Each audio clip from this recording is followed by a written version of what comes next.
Saudara, saya kesaksian bagaimana Allah memanggil saya sama Pak Eko Hidayat masih satu seperguruan. Saudara. Jadi ini dikumpulin dua pembicara seminar, kakak sama adik seperguruan, saudara.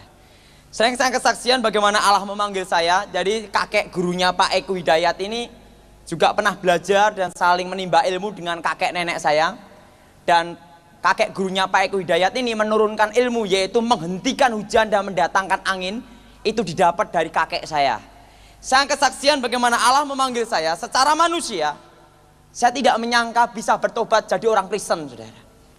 Saya kesaksian bagaimana Allah memanggil saya. Saya orang Blaster, papa saya orang Cina, mama saya Blasteran Jawa dan Cina. Jadi ampiang, saudara. 75% Cina, 25% Jawa. Kalau Cina totok gini, ininya agak ngeriyip gitu. Nah, saudara, saya saat ini setelah saya bertobat, saya anggota Full Gospel, saya anggota FGB MMI di Surabaya. Saya kesaksian bagaimana Allah memanggil saya. Jadi gini, saudara ya, mama saya itu yang jadi paranormal, kakek nenek guru saya, terkenal namanya Atmo Gejik. Itu Pak Iku kenal baik itu dengan apa nih, silsilah keluarga saya, kakek nenek guru saya. Ini gini, mama saya punya ibu, ibunya mama saya punya ibu lagi. Ibunya lagi, punya ibunya lagi, saudara. Dari saudara ibunya lagi inilah kakek nenek guru saya. Saya aja cucu buyut, mama saya buyut, saudara.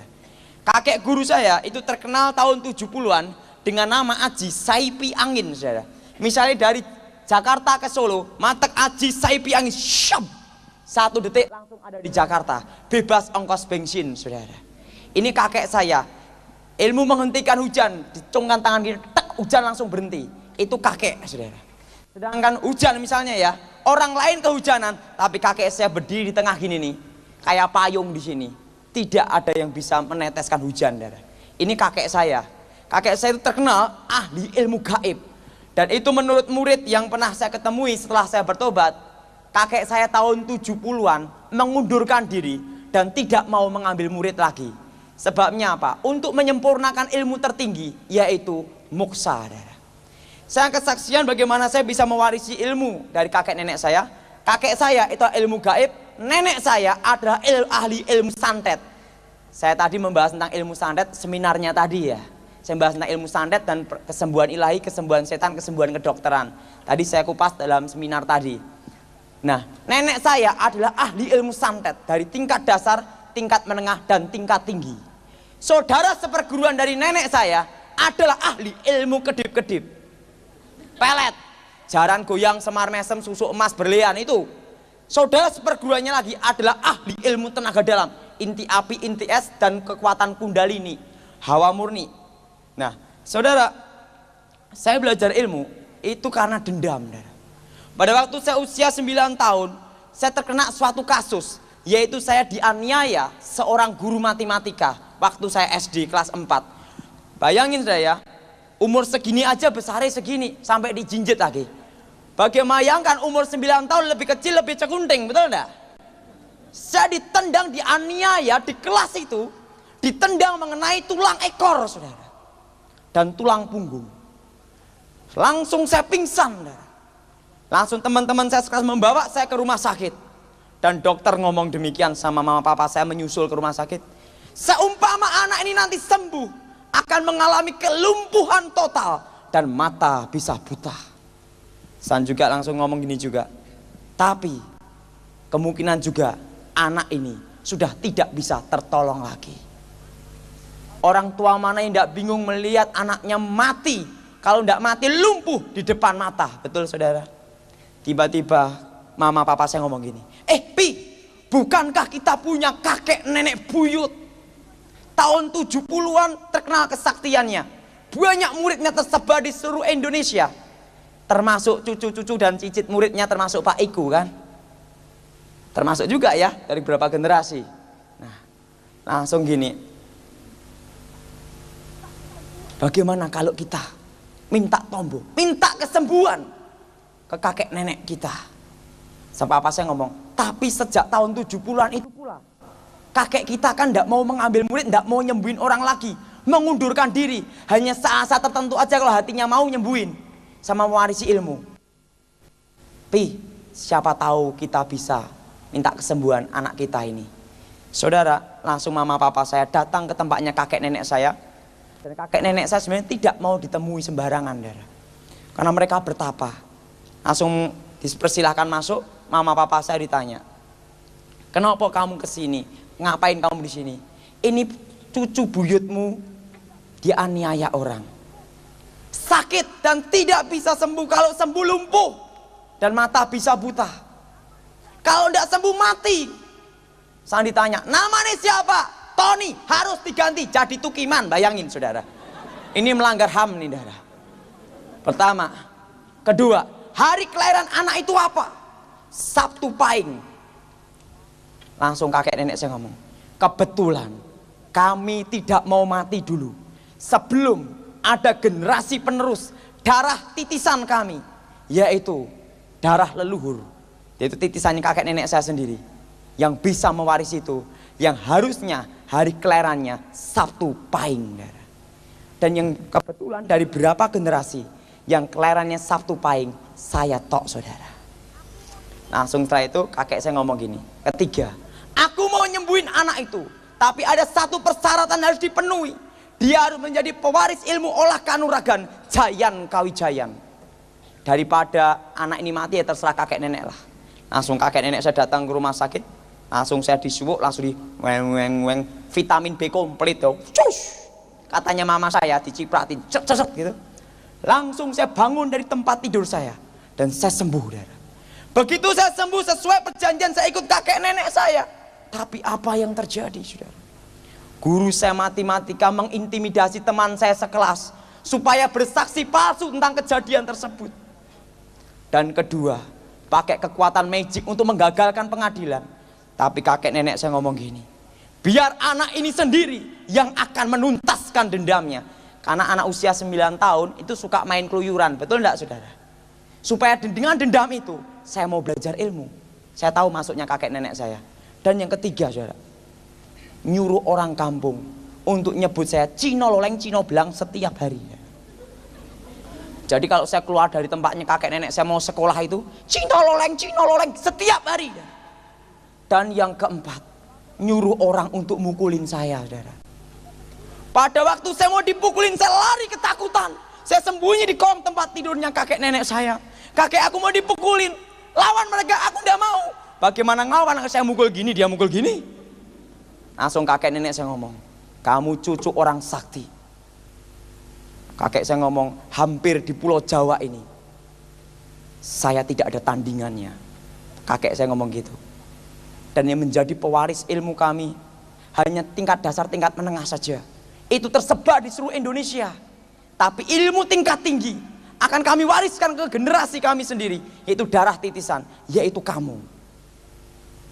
Apa yang saya lakukan kayak? Kamu jangan jadi pengecut. Langsung dia omongin demi, langsung kakek saya ngomong gini, dari Sragen ke Jogja, Matek Aji Saipi angin, syap, hilang langsung. Balik lagi, syap. Aku udah ada di Jogja, dalam 1 detik kembali ke sini.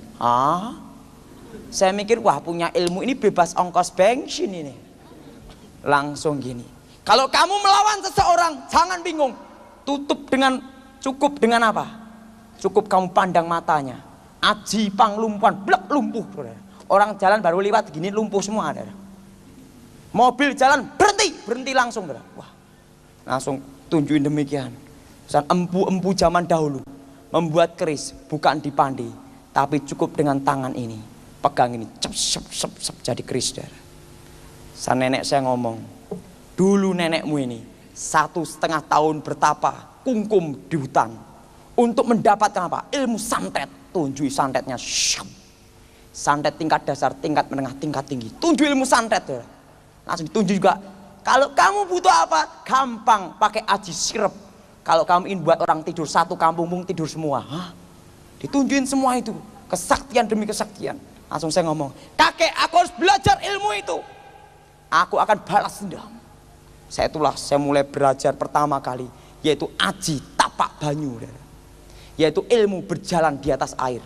Waktu itulah dinginnya malam, saya tidak pedulikan. Saya mulai semedi. Dan pada waktu saya semedi itu, saya baca mantra. sampai mengeluarkan cahaya di sini. Putih keperak-perakan. Dan apa yang terjadi? Saya mengambang di atas air. Waktu saya berjalan di atas air, saya senang sekali. Saya melajari ilmu tingkat tinggi. Langsung saya lari ke tempatnya kakek nenek saya. Kakek nenek saya ngomong, itu masih kelas dasar. Disitulah saya mulai belajar. Dari ilmu berjalan di atas air. Aji lembu sekilan ditembak, dor sekilan tok gini. Misalnya ilmu ini matiin lampu ini, syep mati itu. Itu masih ilmu kelas dasar. Ini dibakar, cukup satu jari, aji singkir geni, syep mati semua. Nah saudara, sejak SD itulah saya sudah buka praktek perdukunan. Walaupun saya sekolah di Kristen, di sekolah Katolik, tapi saya tidak mau percaya Yesus. Sebabnya apa? Banyak orang Kristen berdukun cari nomor SDSB, saudara. Makanya saya terkenal namanya dukun Tiban di Sragen, saudara. Dan saya nakal sekali, saudara. Nah, saudara, dan sejak SD itu saya jarang belajar, tapi naik kelas terus. Caranya apa? Ngambilin pikirannya guru-guru. Syep, jawaban sini. Gara-gara saya suka ngambil pikiran orang sampai sekarang tidak bisa perkalian. Dan lagi gara-gara saya punya ilmu berjalan di atas air sampai sekarang tidak bisa renang. Nah saudara, dari situ saya belajar menguasai rogo sukmo mati sak jroning urip, urip sak jroning pati, mati dalam hidup, hidup dalam mati, rohnya keluar dari sini. Kalau Pak Iku punya kelebihan, langsung ilmu tertinggi dia, pencabut roh, dia. Ngeri itu ilmu itu, dia. Nah itu tingkat tinggi, dia. Jadi dia ini curang, dia. Kenapa curang? Nyogok gurunya. Nggak langsung tingkat dasar, tingkat menengah, langsung minta tingkat tinggi. Tapi nyogoknya pakai mobil ya Pak Iku ya. Jadi dukun pun juga disogok dia bisa. Akhirnya mewarisi ilmu tingkat tinggi. Dan saya belum sempat mewarisi ilmu tingkat tinggi itu. Tapi ilmu tingkat tinggi itu ada dua, yaitu ilmu pencabut roh. Kedua, pukulan tapak tanpa rasa, pukulan pamungkas. Itu saya miliki tapi Pak Iku tidak memiliki. Tapi yang tidak saya miliki Pak Iku yang memiliki. Ilmu pencabut roh. Sampai sekarang ya. Setelah Pak Iku bertobat tidak ada penerusnya. Demikian setelah saya bertobat, ilmu pukulan jarak jauh itu sampai sekarang tidak ada penerusnya. Sebabnya apa, Dara? Kalau guru-guru tenaga dalam, pernapasan gini, jarak 25 meter sampai 50 meter kan saudara. Kekuatan saya sampai 50 kilometer, Dara. Batu hancur. Orang di belakang tembok lapis 10 meter, pukul jari, des, mati, Dara. Dan kalau mati, telapak jari gini nih, saudara. Nah saudara, dan itu nasib orang yang kena pukulan jarak jauh, hanya 1 detik langsung muntah darah. Nah saudara, sejak SD saya terjun ke kegelapan. Saya mulai nyembuhin orang, buka nomor SDSB macam-macam porkas itu. Nah saudara, pada waktu 10 tahun saya diberitahu sama kakek saya, kamu tak bekali aji gelap sayuto untuk mengundang selaksa roh, ilmu untuk mengundang kekuatan. Kalau kamu mau. Tapi ingat, kalau kamu punya ilmu ini disambar petir kalau kamu hujan. Ilmu punya ini gosong ya, repot ya. Kakek saya ngomong, enggak, kami akan bekali kamu dengan ilmu besi kuning dan 5 pusaka kebal. Mirah delima, lulang kebulandoh, kitab Istanbul, kul buntet, besi kuning. Anti tembak, anti bacok, anti cukur. Waktu umur 10 tahun saya naik sepeda ontel, sambar petir semua, weng duar, gentiung gini, saudara. Petir tidak mempan, saudara. Nah, saudara, setelah itu saya lulus SD, SMP lebih nakal, saudara. Dikasih aji sirep, saudara. Makanya dalam kesaksian saya kan dimasukkan solusi, sampai guru SMP gini, ini murid paling dablek, tidak taunya jadi hamba Tuhan, gitu. Itu adalah satu kelas, aji sirep bego nondo, syuk. Blek-blek tidur ngorok semua, Dara. Kalau gurunya ngajar, sirep, cup, langsung tidur, Dara. Kalau misalnya ada guru SMP ngajar, tak giniin, itik-itik, supaya pipis buang air kecil, Dara. Itu kerjaan saya. Nah, saudara, saya terus belajar ilmu itu. Dari ilmu sampai saya meditasi itu sampai terbang, sampai 1 meter, Dara. Dan itu tingkat tenaga dalam, tingkat sempurna ada. Nah saudara, pada itu saudara, kelas 2 SMP, saya udah bisa aji saipi angin, tidak dibatasi ruang dan waktu. Kalau masalah aji panglemunan ilmu menghilang setiap hari, saudara. Tetapi yang tidak bisa saya miliki adalah damai sejahtera. Saya katakan singatan Cinoleng maju ke depan. Pada waktu saya dipukul, ting, cep, jarak langsung 10 meter. Lari semua orangnya, darah. Ngilang, darah. Nah, setelah itu saudara, kelas 2 SMP itu tiba-tiba kakek saya manggil saya. Tony, kamu kesini. Ada apa, kek? Ini aku mendapat wangsit. Wangsit apa? Wah, dapat bisikan. Jam berapa nih Pak Iko ya? Oh ya. Moga-moga keturunan ingsun menemukan jalan terang. Yaitu kamu Tony pada waktu umur 18 tahun. Kamu akan menemukan Ratu Adil Sokoetan, raja yang adil dari timur. Dan yang bisa mengalahkan ilmu leluhur kita. Hanya raja yang adil dari timur itu, yaitu Isa Al-Masih, dia bilang gitu. Kakek saya dapat wangsit sebelum mati, dia ngomong gini. Dan Tony, pada waktu ini nenek saya ada dan mama saya ada. Keturunan kita yaitu Tony ini generasi terakhir ini nanti yang akan menemukan jalan terang. Dan pada waktu dia menemukan jalan terang umur 18, dia menemukan raja yang adil itu. Dan umur 19 tahun mengangkat keluarga kita semua dari kegelapan. Dan ingatlah, semua harus ikuti apa yang dikata-kata Tony, mengikuti raja yang adil dari timur itu. Kakek saya gitu, darah. Langsung ngomong gini, Tony, untuk menyempurnakan ilmu kamu, ngelirik perempuan tidak boleh, jatuh cinta tidak boleh, ngintip tidak boleh. Wah, repot ini punya ilmu. Nah, saudara, dan juga saya, saudara ya, sebelum saya bertobat, sudah bisa jadi perkutut, saudara. Dan jadi harimau putih, Aji Singolodoyo, saudara. Dan saudara, saya dulu, saudara ya, kalau naik bis gratis terus, kondektur gini sampai gini tidak bisa lihat, saudara. Itu, saudara. Wih, nakal, saudara. Nah, kelas 2 SMP itu kakek saya ngomong, berbagai ajian telah kami wariskan. Aji panglumpuan, orang lihat langsung lumpuh. Pukulan jarak jauh, berubah bentuk. Sihir saya kuasai, santet saya kuasai, tenaga dalam saya kuasai. Kakek saya ngomong gini, Ton, saya akan pergi jauh, tidak akan kembali lagi. Dan ingat, Ton, jalan terang itu, angkatlah keluarga kita dalam kegelapan. Dan saat ini aku akan pergi jauh, tidak akan kembali alias mati. Besok kan bukaan nomor, tukuo nomor, beli nomor SDSB untuk beli peti mati. Nomornya 50, langsung kakek segini ya, meninggal. Begitu meninggal, bukaan nomor keluarnya 50 untuk beli peti mati. Deng ieng. Tuh kakek saya. Kalau masalah ilmu datangin hujan itu saya udah belajar semua. Nah, setelah kakek saya mati, nenek saya ngomong, kamu tak kasih ilmu pelet. Waduh, piye nih nek, aku ndak boleh ngintip perempuan, jatuh cinta ndak boleh, piye nih? Gampang, pelet aja sapi. Hah? Daripada ndak dipraktekin sapi tak kedepin, cetit kintil sapi, saudara. Ebek. Itu sapi aja kena, apalagi manusia bisa gebes-gebes, saudara.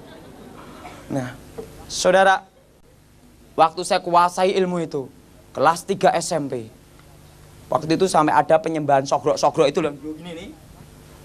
Ada dari Taiwan, ada Kuangkong, Kuang Im di situ. Ada yang kesurupan Kuang Im. Begitu saya masuk, sematak aji gitu. Patung-patung itu gemetar semua. Yang kesurupan langsung tunduk. Penyembahnya ngomong apa? Gila nih manusia apa ini? Patung Dewi Kuangkong, Dewi Kuang Im dan Dewa Kuangkong. Dewi Kuang Im dan Dewa Kuangkong bisa tunduk semua. Gila, ini manusia setengah dewa. Langsung dia nyembah saya, saudara. Setelah nyembah saya ngomong apa?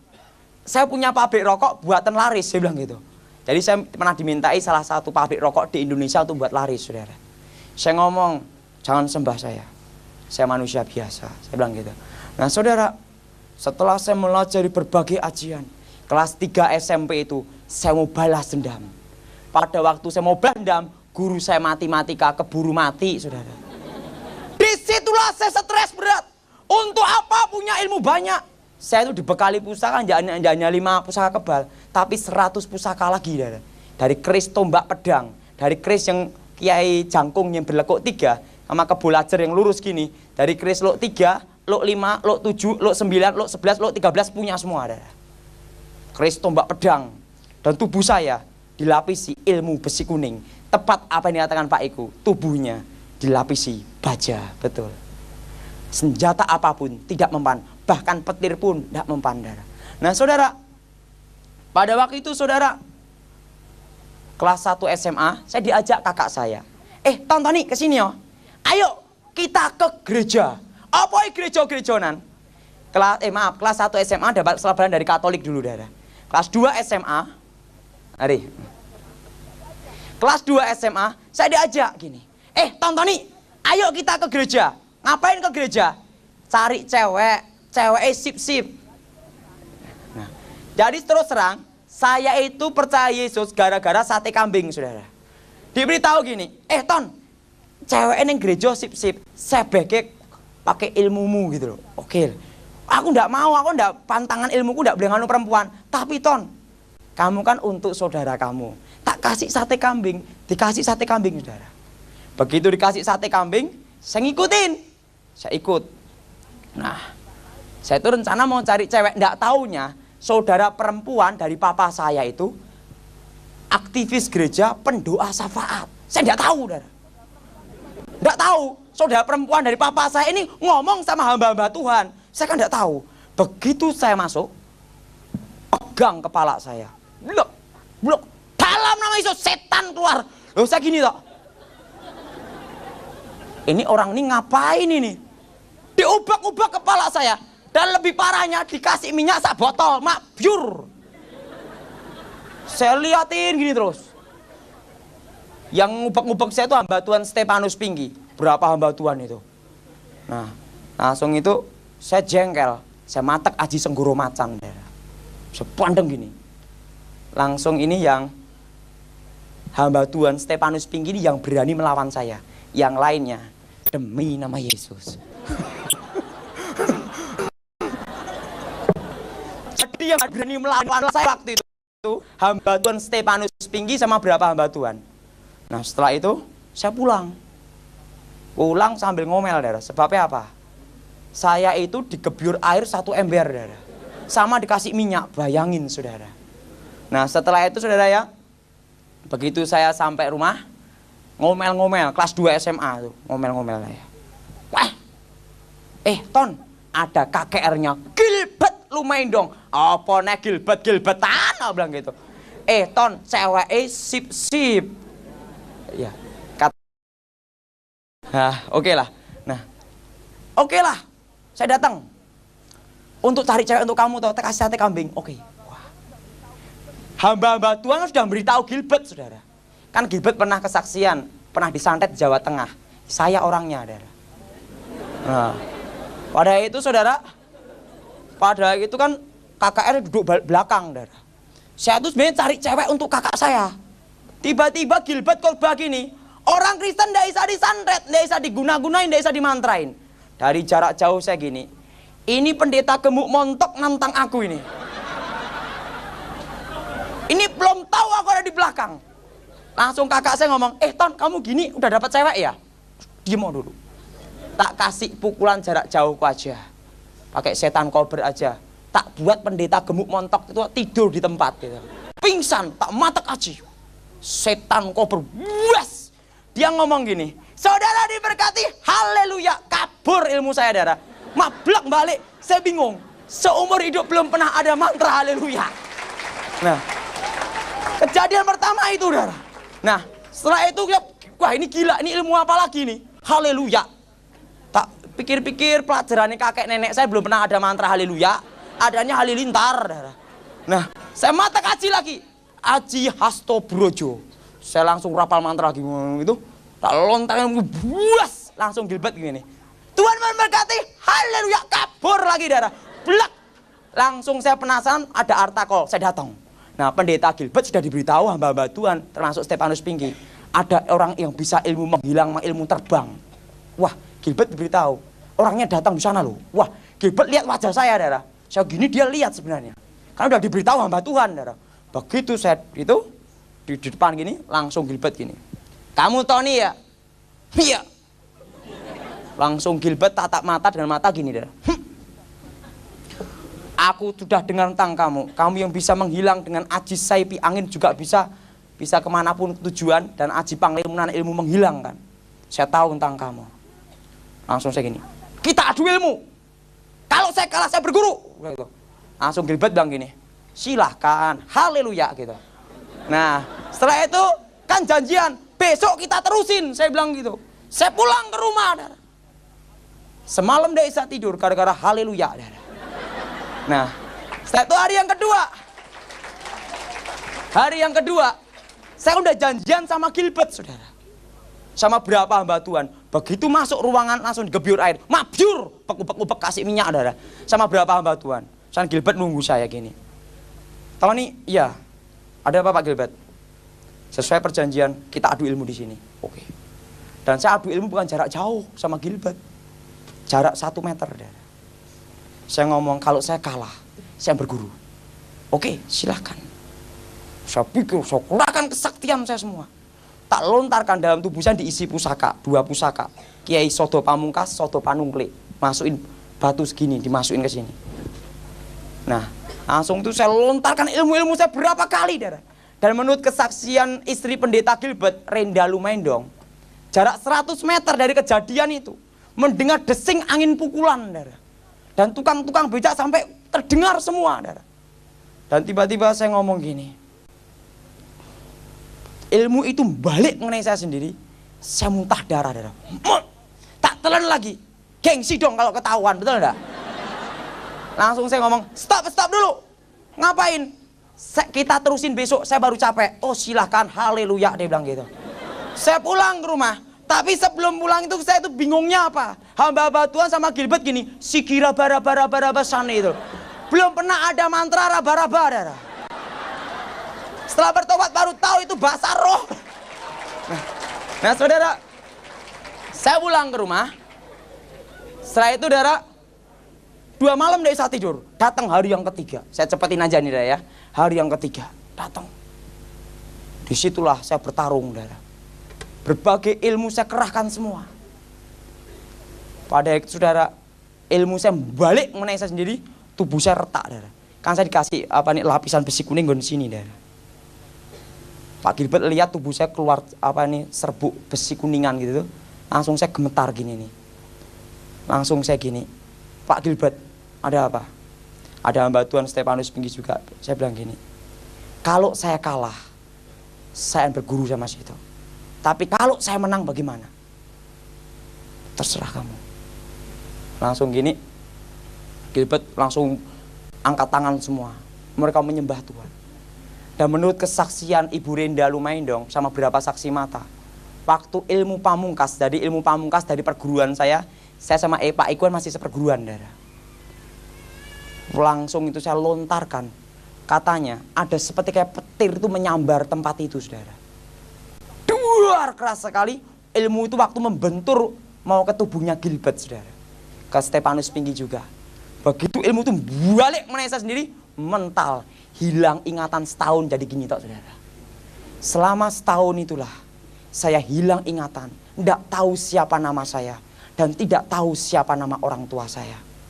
Saya didoain pendeta Gilbert sama beberapa hamba Tuhan. Bukannya tambah sembuh, tapi tambah senteng, saudara. Didoain sama Stefanus Pinggis juga tidak bisa sembuh. Akhirnya diserahin ke orang tua saya dalam keadaan gini, saudara. Tapi pada waktu tepat 1 tahun, tiba-tiba saya mendengar suara, akulah yang awal, akulah yang akhir. Tiba-tiba waktu saya mendengar suara itu, ingatan saya, pikiran saya kembali lagi, saudara. Begitu pikiran saya kembali, tiba-tiba suara itu ngomong, aku datang menemuimu. Saya melihat Yesus di depan saya. Setelah itu saya begitu melihat Yesus dan dia perintahkan saya, jadilah penginjil dan pengusaha. Sampai sekarang saya jadi bisnis plastik, saudara. Nah, setelah itu saudara, begitu saya ketemu Yesus, langsung saya nyari Gilbert sama Stefanus Pinggis. Pak Gilbert ngomong, Tantani, bagaimana kamu bisa sembuh? Aku ini dengar itu, Pak. Yesus itu datang sama saya. Oh, Yesus saya diinjilin, disuruh sekolah Alkitab. 3 tahun sekolah Alkitab, ranking 4. Hebat enggak, saudara? Karena muridnya tinggal 4, saudara. Saya lulusan Inteos, murid pendeta Pontas Pardede. Nah, saudara, itulah kesaksian saya. Dan tadi saya ngisi seminar tentang santet juga ya. Nanti lain waktu tak tentang hipnotis sama ilmu gendam. Tapi saya katakan ya, ilmu semua itu sia-sia. Dan ini sebelum saya akhiri, saya cerita satu lagi. Sebelum nenek saya meninggal, nenek saya ini punya ilmu, ya. Aji Poncosono. Jadi begitu kena tanah, des, itu udah tubuhnya. Jadi seniornya pendeta Iku, itu nenek saya. Jadi kakek gurunya Iku pernah belajar sama nenek saya. Itu kena tanah, dek bangkit hidup lagi, saudara. Tubuh udah keluar kayak ulet-ulet gitu, tapi tidak bisa mati. Saya datang sama nenek saya, Nek, masih indah ingat enggak? Saat ini Tony umur berapa? 19 tahun. Tentang ramalan kakek sebelum meninggal. Oh iya, masih ingat. Langsung udarno ilmuku iki. Karena udah digebuk daun kelor kasih ilmu apa? Daun kelor kasih apa nih? Berbagai macam tidak bisa mati. Kakek nenek saya bilang gitu. Kakek pernah pesan sebelum meninggal tentang kamu. Oke, aku mau terima Yesus. Supaya aku oncat sekorogoku iki dan tidak kuat gitu. Karena saudara nenek saya ini kalau meditasi itu ini ada api, ini itu di atas api ini, darah. Itu setiap hari, darah. Itu nenek saya, darah. Nah, lah itu nenek saya ngomong, ragaku udah tidak kuat. Langsung saya injilin nenek saya, aku percaya Yesus. Begitu nenek saya percaya Yesus, dia meninggal sampai sekarang tidak bangkit lagi, saudara. Nah, itulah kesaksian saya. Tempat saya sekarang.